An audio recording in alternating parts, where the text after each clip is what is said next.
Kukunan ko si Doc Girly ng mga tips. Pwede po ba kayo magbigay ng tips, Dr. Girly, para sa pagkakaroon ng healthy kidney para hindi na tayo mauwi doon sa kidney transplantation, yung mga dialysis na yan. Please go ahead, Doc Girly. Thank you very much. Ang Philippine Society of Nephrology po ay meron po kaming tinatawag na Stop Chronic Kidney Disease Program. So ibig sabihin po, gusto po naming i-advokasya sa lahat ng tao sa buong Pilipinas ang 8 Golden Rules para maprotektahan po ang ating bato. Kasama po ng Philippine Society of Nephrology ang World Kidney Day Organization para po i-promote din po ito. No? So sa buong mundo, ito po yung ating gustong mangyari. Number 1, kailangan po ang blood pressure po ninyo ay malaging makontrol kung kayo po ay may hypertension.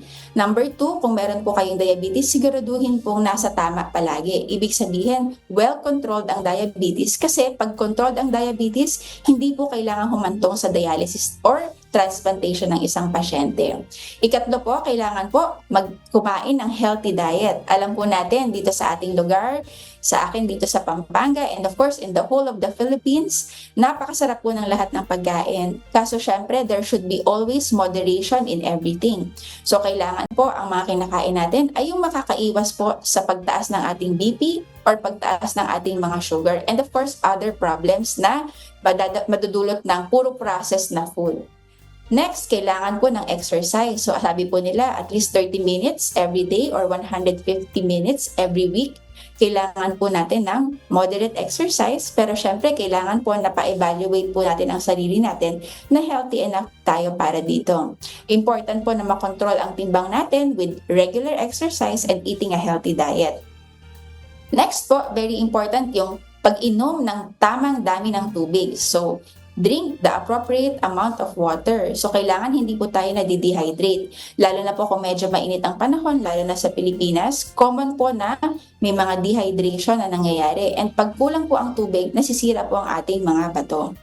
Siguraduhin po nating tigilan ang mga bisyo, lalong-lalo na po ang paninigarilyo, kasi ang paninigarilyo po ay directly linked or is a risk factor for progression of chronic kidney disease or masisira ang ating mga bato.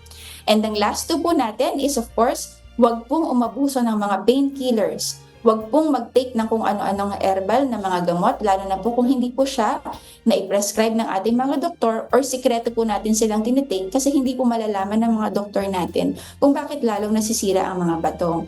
Ang mga gamot po para sa kirot ay kailangan meron pong guidance ng ating mga doktor and hindi po siya pwedeng pangmatagalan. And of course, number 8, ang 8 sa ating golden rule is have regular check-up. Kung tayo po ay nagkaroon ng kapamilya na may sakit, history ng diabetes or hypertension, all the more na kailangan po yearly or twice a year kahit wala pa po tayong sintomas, nagpapatingin po tayo sa doktor. Huwag po tayong matakot sa ating mga doktor kasi hindi naman po natin talaga gustong magkasakit ang mga pasyente. Prevention pa rin po is better than cure and yun pa rin po ang kami po ay advocate ng prevention is better than cure. So gusto po namin wala na pong hahantong sa end-stage kidney disease, lalong-lalo na po kaming mga nephrologists. Masaya po kami pagka hindi po kayo